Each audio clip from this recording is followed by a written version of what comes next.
Greetings, YouTube. This is another episode of TEW 2016 WWE Red vs. Blue, episode 12. We are live from Monday Night Raw. This is week 3 of August 2016, and the show is being held in front of 10,540 people at the Coleman Coliseum in Alabama. And we kick the show off right away with a big match. It is the Fatal 5-Way match to determine who will face Finn Balor later on in the evening in the semifinals of the Universal Championship Tournament. In a decent match, Sheamus defeated Braun Strowman, The Big Show, Rusev, and Bully Ray in 11:40 when Sheamus defeated Bully Ray by pinfall with a Brogue Kick.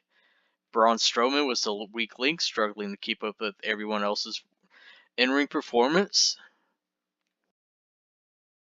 Bully Ray had a in-ring performance of 56, Strowman 43, Big Show 64, Rusev 70, and Sheamus 74.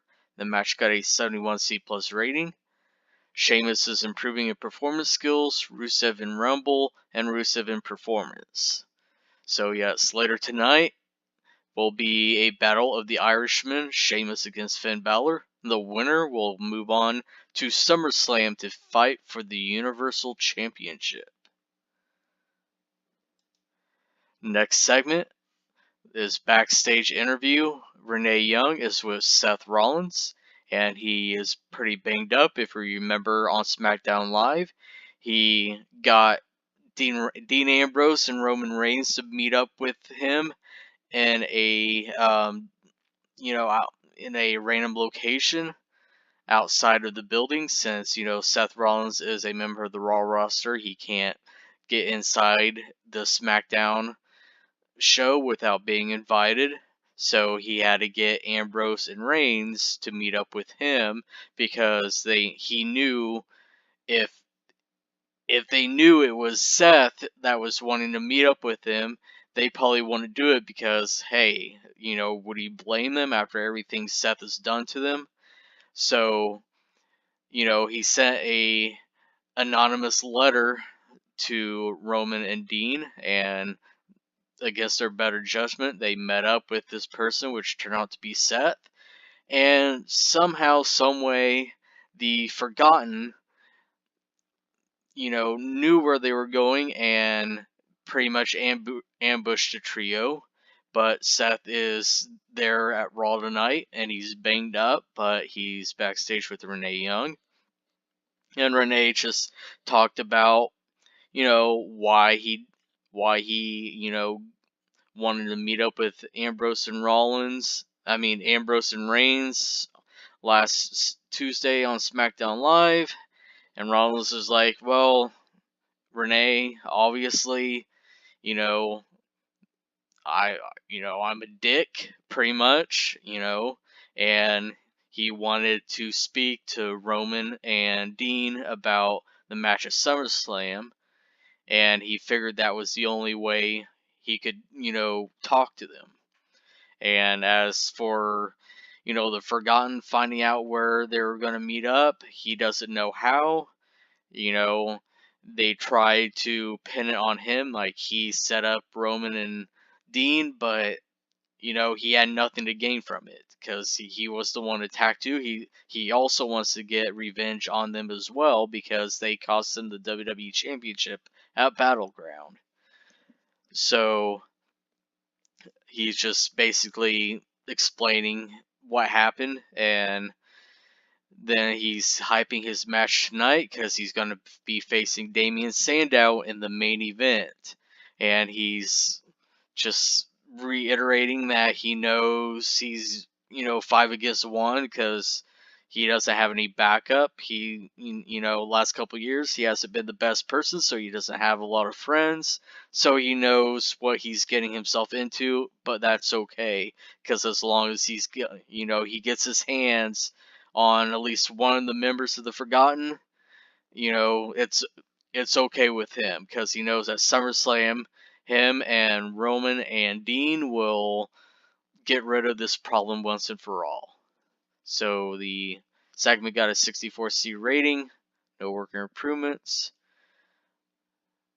Next bout, in a bout that had subpar wrestling and little heat, Breezango defeated Bo Dallas and Curtis Axel in 7:33 when Tyler Breeze defeated Bo Dallas by pinfall with an unprettier.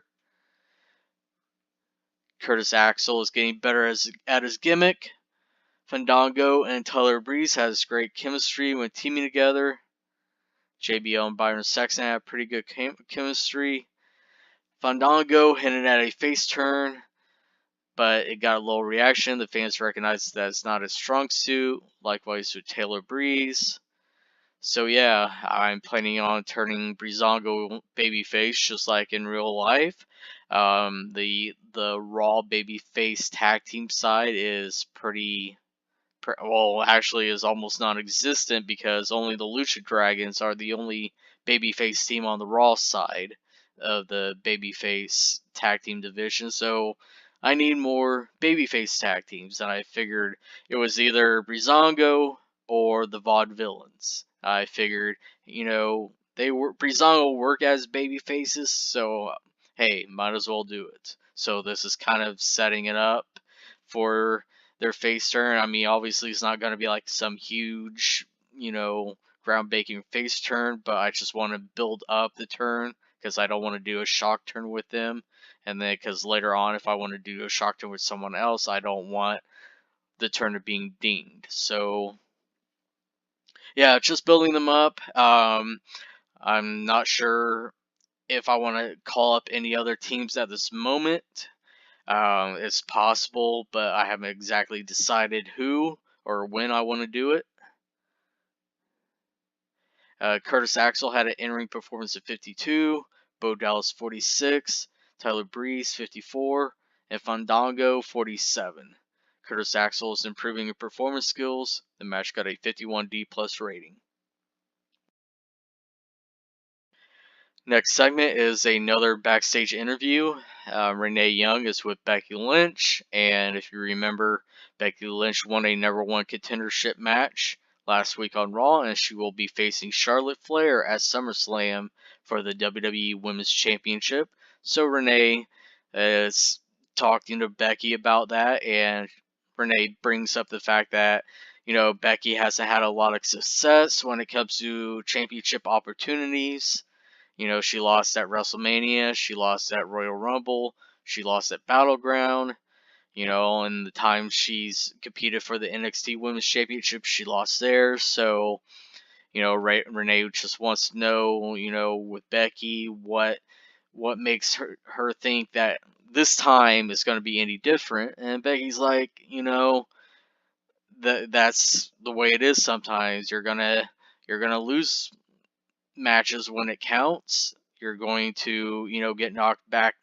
You're going to get knocked down. It's just a matter of, getting back up, and you're going to keep fighting and scratching and clawing until finally you reach that goal. And for me, the goal is to be WWE Women's Champion because I want to be the best. I want to represent the Red brand. Red is like fire, straight fire, and that's what Becky Lynch is all about. And coming up is going to be Becky Lynch and Natalya taking on Charlotte Flair and Tamina Snuka in tag team action. So that's the interview got a 64C rating, no worker improvements. In a bout that had subpar wrestling and little heat, Becky Lynch and Natalya defeated Charlotte Flair and Tamina Snuka in 9:18 when Becky Lynch defeated Tamina Snuka by submission with the disarmer. Becky Lynch and Natalya had great chemistry when teaming together. Natalya had an in-ring performance of 50, Becky Lynch 63, Tamina 34, and Charlotte 53. No worker improvements. The match got a 57C- rating. Next segment is a interview with Finn Balor, and Renee brings up with Finn about him, being fresh, but He's going to be taking on Sheamus in a semifinal match for the Universal Championship, and the winner will go on to the finals at SummerSlam. And she wants to know, you know, is if he thinks this is fair that, hey, Finn, it gets to be, fresh, and Sheamus is going into the match already competing in a match earlier in the evening, and Finn's like, Renee, that's a good point. Sheamus did have a match earlier, and here I am fresh. And you're right, it's not exactly fair. However, Sheamus is also one of the best wrestlers in the WWE. He's a multi-time WWE champion, former United States champion, former King of the Ring, former Royal Rumble winner. I could go on and on with his accomplishments. So, while yes, it's not really fair that, I'm coming into the match fresh, but he also has the experience and he also has the accomplishments. He has the trophies on his mantle saying that he, has earned a lot of stuff in the WWE. So, if he's truly the competitor that his accomplishments say he is, then he should have no problem facing me after wrestling a match earlier in the evening.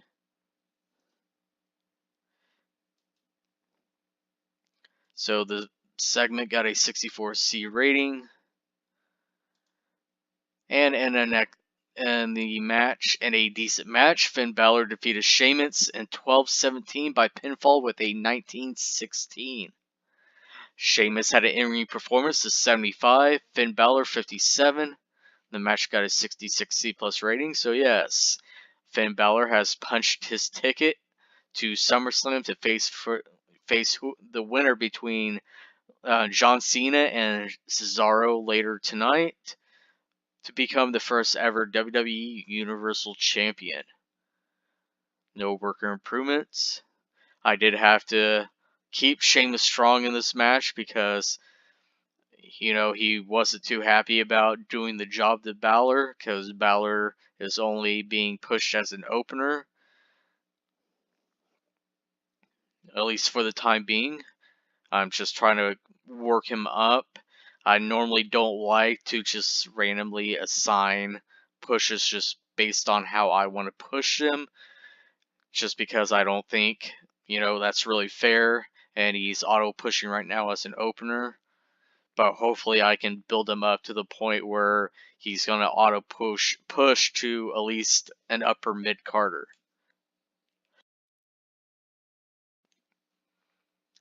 Alright, next segment. Backstage, Christian is with the Vaudevillains, the Shining Stars, the Lucha Dragons, and Zack Ryder.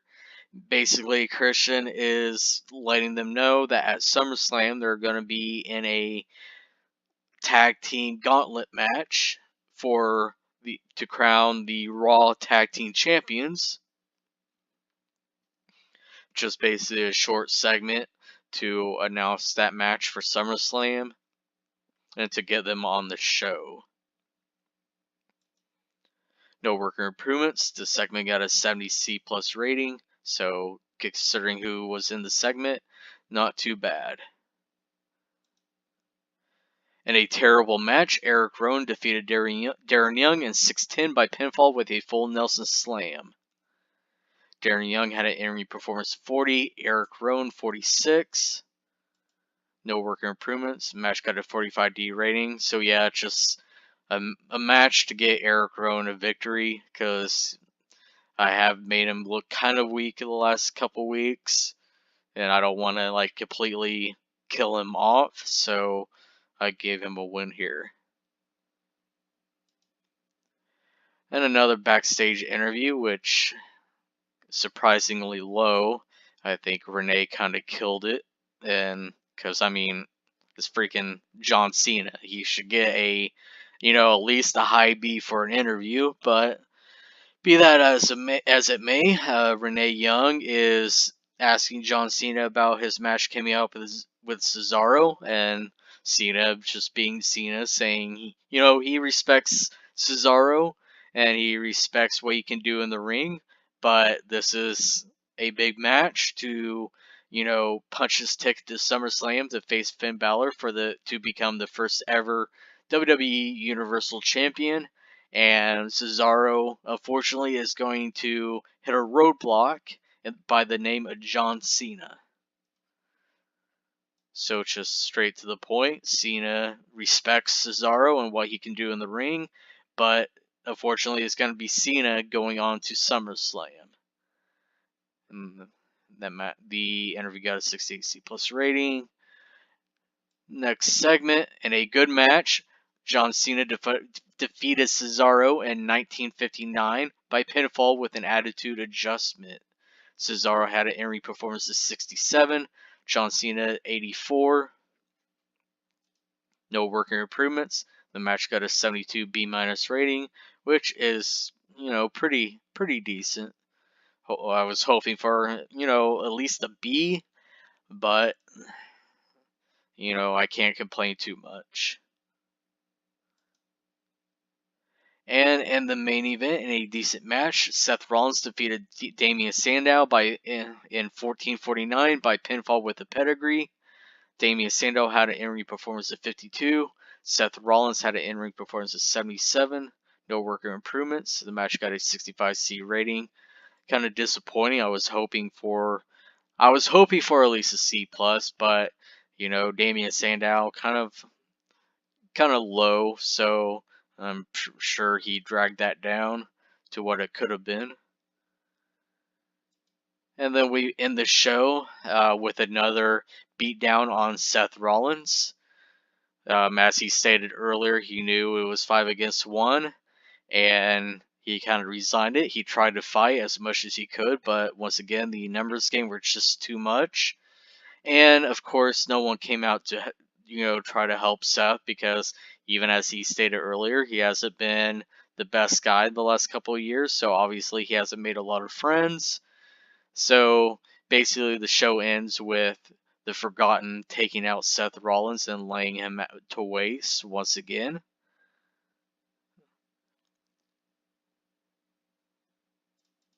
So that segment got a 73B- rating, no worker improvements. And the show ends with a 67C+ rating, overall rating. And the show lost its popularity in 45 regions, but once again, not too worried about it. And that will do it for today's episode. And obviously, the next episode will be SmackDown Live. And SummerSlam is just in under 2 weeks. So until next time, take care.